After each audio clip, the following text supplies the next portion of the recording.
మీకు ఆ సినిమాలో కూడా చూపెడతాడు, తాజ్మహల్ అమ్మేస్తాను, రవీంద్ర భారతి అమ్మేస్తాను. ఎలా సాధ్యమవుతుంది?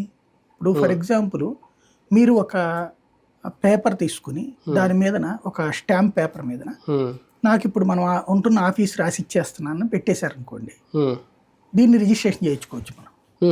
చేయించుకున్న తర్వాత అంటే ఇదేంటి అగ్రిమెంట్ మన ఇద్దరి మధ్య. రెండోది, నేను ఈ తర్వాత ఇంకొకరికి నేను ఇది రాసి ఇచ్చేస్తాను, అప్పుడు అది భూమి నాదే అని చెప్తాడు రేపు పొద్దునాడు. భూమి నాదేనని వాడు కోర్టుకి వేయచ్చు. వేసినప్పుడు కోర్టు ఏం చేస్తుంది? ఈ వివాదం తేలేంత వరకు యథాతథ స్థితి అంటుంది.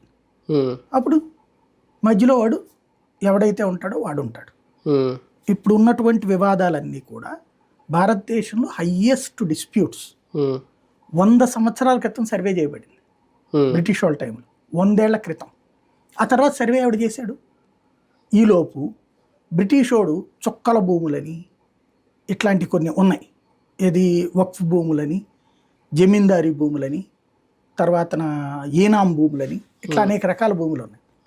ఇవన్నీ ఆనాటి కాలమాన పరిస్థితుల ప్రకారం ఇవ్వబడిన భూములు. అంటే జమీందార్ దగ్గర ఉండే భూములు జమీన్ భూములు.